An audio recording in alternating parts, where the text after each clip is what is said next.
Professor کہتا ہے کہ وہاں پر مختلف علوم کے سیکھنے کے مراکز تھے۔ پوچھا کیسے علوم؟ کہا علوم الہی۔ روحیں ان علوم کو اپنے استادوں سے حاصل کرتی ہیں۔ دعا کریں کہ ہمیں ایسی جنت نہ عطا کی جائے کہ جس میں صرف پھل ہو، پہاڑ ہو، نہر ہو، باغ ہو، پرندے اور کھانا پینا ہو۔ مثلاً اگر کوئی آپ کو اپنے گھر میں دعوت کرتا ہے، چند مہمان کو دعوت کرتا ہے، اور جیسے ہی مہمان دروازے سے داخل ہوتے ہیں ان سے کہتا ہے کہ میرے باغ میں جاؤ، وہاں پر میوے ہیں، اس میں سے جس کو کھانا چاہتے ہو کھا لو، تو سب لوگ اس باغ اور اس میوے کی طرف دوڑتے ہیں۔ لیکن عقل مند وہ ہے کہ جو میزبان کے ساتھ رہے، اس کے علوم سے فیض حاصل کرے۔ رمضان بھی ایک ایسا ہی مہینہ ہے۔ کچھ لوگ ان باغات کی طرف دوڑ پڑتے ہیں، کھانے پینے کے پیچھے لگ جاتے ہیں، میزبان کو بھول جاتے ہیں، اس سے فیض حاصل کرنا بھول جاتے ہیں۔ برزخ میں علوم حاصل کریں گے، لیکن دنیا کی طرح وہاں کلاسیں نہیں ہیں، امتحان نہیں دینا، بیٹھ کر حفظ نہیں کرنا ہے۔ جو کچھ سنیں گے وہ ذہن میں یادداشت ہو جائے گا، سمجھ آ جائے گا، عملی طور پر دکھایا جائے گا۔ مثلاً جغرافیہ اور فزکس کے لیے آپ کو ان کی سرحدوں پر لے کر جائیں گے، وہاں پر بھولنا نہیں ہے، لہٰذا کوئی بھی چیز بھولی نہیں جائے گی۔ لیکن ان سب نعمتوں سے، ان سب علوم سے فیض حاصل کرنے کے لیے ضروری ہے کہ ہم دنیا میں اپنے لیول کو اوپر لے کر آئیں۔ جو لوگ معمولی لیول لے کر اس دنیا سے جاتے ہیں وہ ان سب تک نہیں پہنچ پاتے ہیں۔ وہاں پر الہی علوم تک پہنچنے کے لیے دنیا میں اپنے لیول کو اوپر لانا پڑے گا۔ معمولی مومن کی موت نہیں مرنا ہے، ایک اعلیٰ درجے کی مومن کی موت مرنا ہے۔ اس کے علاوہ اس کا دوست بیان کرتا ہے کہ جنت کے شہروں میں ہر ایک کے مختلف شغل ہیں، جاب ہے، ان کے کام ہیں۔ کوئی ڈرائنگ بنانے میں مشغول ہے، کوئی باغبانی میں مشغول ہے، کوئی موسیقی میں مشغول ہے، کوئی صنائع دستی بنانے میں مشغول ہے۔ حقیقت میں ارواح زیادہ تر وہاں پر ان کاموں میں مشغول ہیں کہ جن کاموں کو وہ دنیا میں پسند کرتے تھے۔ البتہ بعض خدا کی صلاح کے حساب سے وہاں خاص کاموں میں مشغول ہیں۔ بعض نقل کرتے ہیں، بعض قاری قرآن ہیں۔ وہاں پر ایسا نہیں ہے، وہاں پر کام کر کے، سیکھ کے انسان کی روح تکامل تک پہنچے گی، رشد کرے گی۔ جنت میں کوئی بھی بیکار نہیں ہے، وہاں پر سب خدا کا جلوہ ہے۔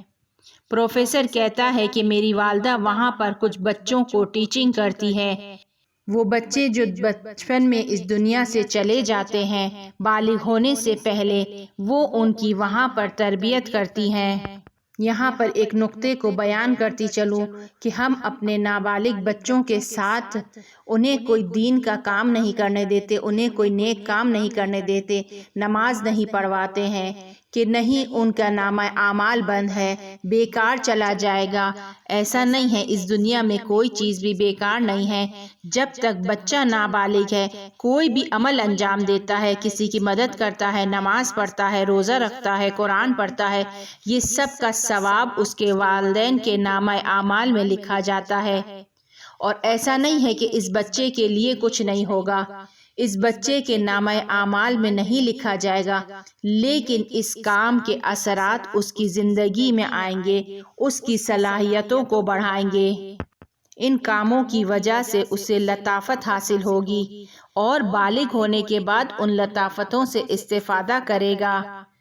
اگر بچہ بچپن میں بالغ ہونے سے پہلے عزاداری میں جاتا ہے، مجلس امام حسین میں جاتا ہے، بالغ ہونے کے بعد اس عزاداری کی مقناطیسی طاقت کی وجہ سے خود کے اندر بہت سارے کمالات کو دیکھے گا۔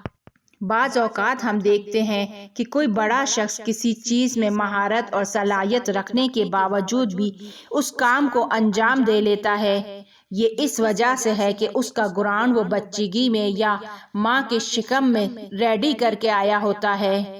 لہٰذا بالغ ہونے سے پہلے ہر وہ کام جو بچے کے سامنے ہو یا بچہ کرے، وہ سب بالغ ہونے کے بعد گراؤنڈ کے فراہم کا باعث ہوتا ہے۔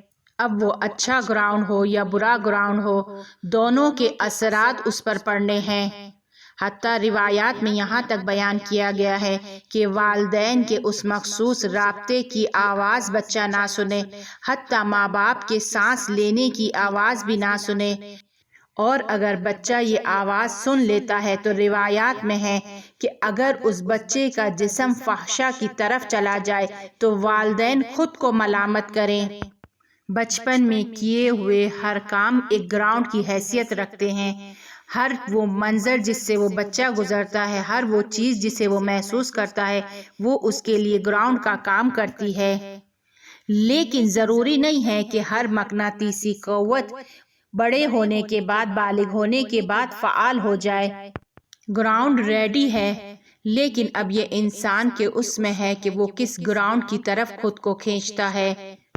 ممکن ہے کہ وہ برے گراؤنڈ کی مقناطیسی طاقت کی طرف نہ جائے، لیکن یہاں پر والدین کی ذمہ داری ہے کہ وہ نطفہ ٹھہرنے سے لے کر بالغ ہونے تک بچے کے لیے کسی غلط کام کے گراؤنڈ فراہم نہ کریں۔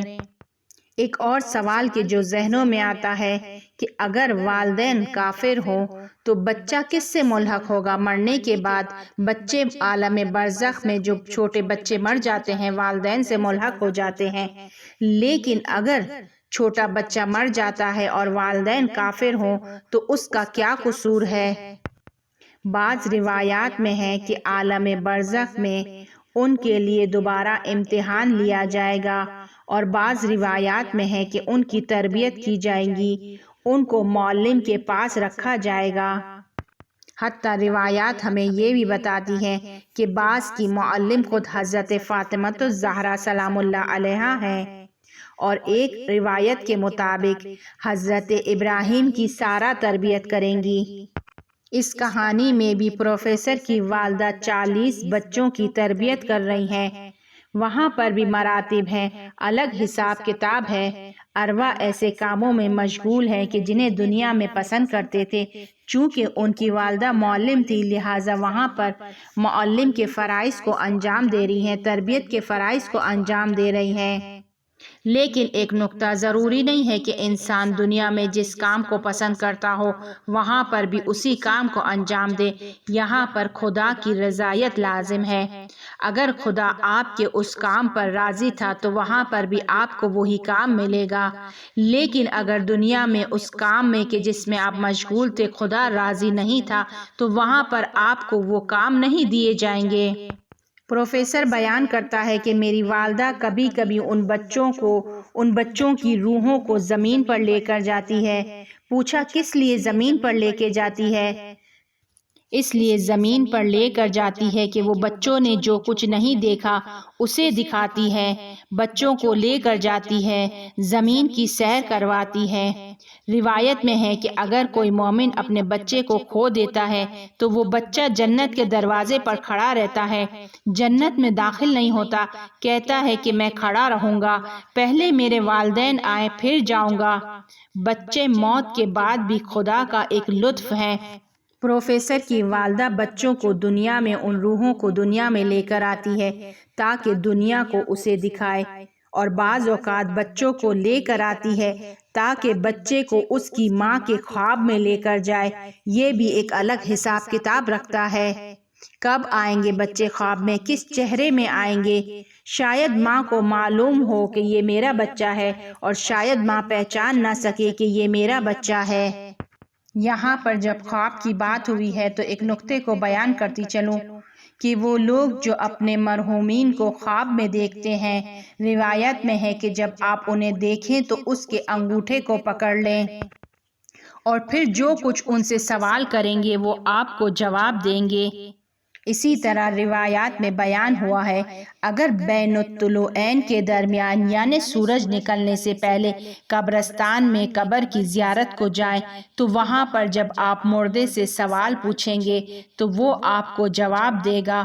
طلوع آفتاب کے بعد آپ کو جواب نہیں ملے گا، طلوع آفتاب سے پہلے ملے گا، لیکن اس کے بھی مراحل ہیں، شرائط ہیں کہ کن کو اس کا جواب ملے گا۔ وہ کون ہے کہ جو مردوں سے ارتباط رکھ سکتا ہے، پوچھ سکتا ہے۔ بعض بچے جب اپنے والدین کے خواب میں جاتے ہیں تو ان کو اپنی جنت دکھاتے ہیں تاکہ ماں جو صدمے سے نڈال ہے غمزدہ ہے وہ اپنے بچے کو اس جگہ پر دیکھ کر تسکین حاصل کرے۔ پروفیسر نے اپنے دوست سے پوچھا، کیا ممکن ہے کہ عالم اسیری میں ارواح اپنے کام کو تبدیل کر سکے؟ انہوں نے جواب دیا، دوستوں نے خدا کے چاہنے اور روح سے تعلق رکھتا ہے۔ پروفیسر کہتا ہے کہ میری والدہ وہاں پر معلم کا کام کرنے کے ساتھ ساتھ نگہبان روح کے عنوان سے بھی کام کر رہی ہے، یعنی وہ زمین پر کچھ افراد کی نگہبانی کر رہی ہے، اس کی حفاظت کر رہی ہے۔ بہت ہی عجیب بات ہے کہ ارواح مرنے کے بعد ہم سوچتے ہیں کہ ان کا تعلق ختم ہو گیا، بے رنگ ہو گیا۔ ایسا نہیں ہے، وہ وہاں سے بھی ہماری حفاظت کرتے ہیں۔ ایک یونیورسٹی کا طالب علم تھا، ایک عالم دین کے پاس آیا اور ان سے کہنے لگا کہ میں چاہتا ہوں کہ طالب علم بنوں، لیکن آپ مجھے گارنٹی دیں کہ میں اس کام میں اگر آتا ہوں تو مجھے کوئی مشکل پیش نہیں آئے گی، میرا انجام اچھا ہوگا۔ وہ عالم کہتے ہیں کہ میں تمہیں ضمانت نہیں دے سکتا، لیکن میں اتنا بتا سکتا ہوں کہ جنت میں ایک روح ہے جو تمہاری محافظ ہے، تمہارے لیے دعا کرتی ہے اور اس کی دعا سے تمہارا انجام اچھا ہوگا۔ اس عالم کو نہیں معلوم تھا کہ اس بچے کا باپ شہید ہے۔ شہید زندہ ہے اور اس کا تعلق دنیا سے ہے۔ بعض علماء اس مراحل پر ہیں کہ ان کا تعلق اس دنیا سے ابھی ختم نہیں ہوا ہے، وہ یہاں پر لوگوں کی مدد کرتے ہیں، ان کی حفاظت کرتے ہیں۔ شہید حجیجی کہ جن کی ایک خاص طریقے سے تربیت ہوئی ہے، اپنے بچے کو وصیت کرتے ہوئے کہتے ہیں، اس چھوٹے سے علی کو وصیت کرتے ہوئے کہتے ہیں، وصیت میں لکھتے ہیں کہ اگر میں بچ گیا تو میں خود آپ کے ساتھ ہوں، آپ کو بڑا کروں گا، اور اگر نہیں بچا تو وہاں سے تمہیں بڑا کروں گا، ناراض نہیں ہونا۔ ہم لوگ ظہور کے وقت رجعت کریں گے۔ یہ کون سے افراد ہیں کہ انہیں وہاں کی تمام معلومات ہیں، ایک خاص تربیت ہوئی ہے ان کی۔ نہ صرف تربیت ہوئی ہے، وہ خود بھی اپنی تربیت بہترین انداز میں کرتے ہیں، خود کو بہت سارے کاموں سے روکتے ہیں، حتیٰ اپنی بیوی سے کہتے ہیں کہ مجھے پکڑ لیں گے، میں اسیر ہو جاؤں گا، لہٰذا ایک انگوٹھی خریدتے ہیں کہ کس طریقے سے ان لوگوں کو اذیت کریں۔ مشہد جب جاتے ہیں تو وہاں پر ایک انگوٹھی خریدتے ہیں اور اس پر یا زہرا لکھواتے ہیں تاکہ دشمن اور بھی زیادہ جلے۔ ان کی شہادت کے بعد ان کی بیوی کہتی ہے کہ مجھے بہت جستجو تھی کہ مجھے معلوم ہو کہ اس انگوٹھی کا کیا کیا۔ معلوم ہوا کہ وہ ہاتھ کے جس میں وہ انگوٹھی تھی، ان دشمنوں نے ان کے اس ہاتھ کو جلا دیا۔ یہ لوگ یہ سب کیسے خبر رکھتے ہیں؟ یہ بظاہر معمولی افراد تھے، لیکن معمولی افراد نہیں تھے۔ پروفیسر اپنے دوست سے پوچھتا ہے کہ یہاں شہر میں علم حاصل کرنے کے مراکز ہیں، تو وہ لوگ کہ جو اس شہر میں نہیں ہیں، جو اس شہر سے دور رہتے ہیں، وہ روحیں کیا علم سیکھنے کے لیے شہر میں آتی ہیں؟ وہ جواب دیتا ہے کہ نہیں، وہ شہر میں نہیں آتی ہیں۔ روحوں کے پاس یہ قدرت ہے کہ وہ ایک وقت میں کئی جگہ پر ہو سکتی ہیں، اور دوسرا یہ کہ وہ یہاں پر آئے بغیر یہاں کے علم سے بہرہ مند ہو سکتی ہیں۔ اب اس نے اپنے دوست سے پوچھا، کیا روحیں آپس میں بات کرتی ہیں، بیٹھتی ہیں، مل جل کر رہتی ہیں، معاشرت کرتی ہیں؟ تو اس نے جواب دیا کہ دوسری تمام روحیں مل کر آپس میں جمع ہوتی ہیں، وہ لوگ ایک دوسرے کے پاس بیٹھ کر باتیں کرتی ہیں، لیکن بیہودہ باتیں نہیں کرتی، غیبت وغیرہ نہیں کرتی ہیں۔ روحیں بعض اوقات فرشتوں سے بھی معاشرت کرتی ہیں۔ پروفیسر نے پوچھا کہ کیا جنت میں موجود روحیں جہنم میں موجود روحوں کو دیکھ سکتی ہے؟ عجیب سوال ہے۔ جواب دیا، کبھی کبھی جنت میں موجود روحیں جہنم میں موجود روحوں کو دیکھ سکتی ہیں، اور اس کے برعکس جہنم میں موجود روحیں جنت میں موجود روحوں کو دیکھ سکتی ہیں۔ پروفیسر کہتا ہے کہ میں نے اپنے ایک عزیز کے بارے میں کہ جن کا انتقال ہو گیا تھا، اپنی والدہ سے پوچھا کہ وہ کہاں پر ہیں۔ میری والدہ کی پیشانی پر پریشانی کے آثار نمایاں ہوئے اور کہا کہ وہ یہاں نہیں ہیں، اور انہوں نے اس کے ساتھ ہی اپنا منہ دوسری طرف کر لیا اور ایسے دیکھنے لگی جیسے کہیں بہت دور دیکھ رہی ہو۔ میں نے ان سے پوچھا کہ کیا کر رہی ہیں، کیا دیکھ رہی ہیں؟ کہا ایسی جگہ پر جو ہرگز اچھی نہیں ہے وہاں دیکھ رہی ہوں، برزخی جہنم میں دیکھ رہی ہوں۔ میں نے اس سے پوچھا کہ کیا تم اس کو دیکھ سکتی ہو؟ کہنے لگی کہ ہاں میں دیکھ سکتی ہوں۔ میں نے پوچھا کہ پھر میں کیوں نہیں دیکھ سکتا؟ کہا تم اصل میں ابھی مرے نہیں ہو اور یہاں سے تعلق نہیں رکھتے ہو، لیکن وہ تم کو دیکھ رہا ہے اور اسی طرح مجھے بھی اور تمہارے دوستوں کو بھی دیکھ رہا ہے۔ میں نے ان سے پوچھا کہ وہ جہاں زندگی کرتا ہے وہ باقی مکانوں کی طرح ہے کہ جس کو میں نے دیکھا، یعنی وادی حق الناس میں؟ تو میری والدہ نے جواب دیا کہ جہنم میں بہت زیادہ وادیاں ہیں، مشرکین کی وادی، کفار کی وادی، منافقین کی وادی، متکبرین کی وادی، اور اس میں رہنے والے خاص عذاب میں مبتلا ہے۔ اب پروفیسر نے ایک عجیب سوال کیا کہ مجھے بتائیں کہ سب سے زیادہ غضب والا عذاب جہنم میں کون سا ہے؟ میرے اس سوال کا جواب مجید نے دیا۔ وہ اپنے پاؤں کو دیکھنے لگا اور مضطرب انداز میں اپنے ہونٹوں کو دبانے لگا۔ ڈاکٹر یہ کہہ کر خاموش ہو گیا اور کوئی جواب نہیں دینے لگا۔ برزخ کا سخت ترین عذاب کیا ہے؟ مصنف نے دوبارہ دہرایا۔ پروفیسر اب بھی خاموش تھا اور کوئی جواب نہیں دے پا رہا تھا۔ دوبارہ مصنف نے اپنے اس سوال کو دہرایا۔ اس بار پروفیسر نے اپنی انگلیوں کو اپنے بازوؤں کے گوشت میں دبایا اور خاموشی کو توڑا۔ برزخی جہنم میں بعض دفعہ کچھ روحیں گناہگاروں کو آخرتی جہنم کی طرف بلاتی ہیں۔ گناہگار گروہ کے گروہ اس سمت میں جاتے ہیں۔ پوچھا جہنم میں جاتے ہیں؟ کہا نہیں، کوئی بھی اس کو اس آخرتی جہنم میں ہمیشہ رہنے والی جہنم میں نہیں ڈالتا ہے۔ گناہگاروں کو صرف اس کے اطراف میں جمع کیا جاتا ہے اور ان کے اسیری جسم پاؤں سے لے کر گردن تک گاڑھی سیاہی میں ڈوب جاتے ہیں۔ یہ لوگ وہاں جہنم کے پاس حاضر ہوتے ہیں۔ سوال کیا آپ کا کیا مطلب ہے جہنم کے لیے حاضر ہوتے ہیں؟ کہا آخرتی جہنم، ہمیشہ رہنے والی جہنم کو گناہگاروں کو دکھایا جاتا ہے، لیکن کسی کو بھی اس جہنم میں داخل نہیں کرتے ہیں۔ گناہگار جہنم کو دیکھتے ہیں، چیخیں مارتے ہیں، فریاد و نالہ بلند کرتے ہیں، دعا کرتے ہیں کہ جلد سے جلد اس کو جہنم سے دور کر دیا جائے۔ سوال کیا گیا وہ خود اس غلیظ سیاہی سے باہر نہیں آ سکتے؟ بہت اچھا سوال کیا کہ جب ان کو وہاں جہنم کے پاس لے جایا جاتا ہے تو ایک غلیظ رنگ کی سیاہی میں ڈوب جاتے ہیں، تو کیا وہ خود سے اس غلیظ سیاہی سے باہر نہیں آ سکتے؟ عالم برزخ میں گناہگاروں کو جو پہلی چیز ان سے لے لی جاتی ہے وہ ان کا ارادہ ہے، وہ ان کا فیصلہ ہے۔ ہم نے برزخی جنت کی جب سیر کی تو دیکھا کہ وہ پروفیسر جہاں پہ بھی ارادہ کرتا ہے چلا جاتا ہے، لیکن جہنمیوں کے پاس یہ خصوصیت نہیں ہوگی، وہ ارادے کی خصوصیت نہیں رکھتے۔ کیوں جہنمیوں سے ارادے کو لے لیا جائے گا؟ کیونکہ ان کے اندر دنیا میں انسانیت ختم ہو گئی تھی۔ گناہگار کم عقل اور مطیع گوسفند کی طرح شکنجے کی جانب جائیں گے، خود اپنے پاؤں سے عذاب کی طرف جائیں گے، جانتے ہیں کہ وہ شکنجہ اس کے لیے کس قدر تکلیف آور ہے، لیکن اس کے باوجود بھی خود کے پاؤں سے چل کر جاتے ہیں۔ حقیقت میں یہ عادت رکھتے ہیں، جانے سے نہیں رک سکتے کیونکہ ارادہ نہیں رکھتے، فرار نہیں کریں گے، صرف برزخ کی طرف جائیں گے، اپنی آخرتی جہنم کی طرف جاتے ہیں، لیکن ارادہ نہیں رکھتے، جانتے ہیں کہ جل جائیں گے، لیکن پھر بھی اس کی طرف جاتے ہیں۔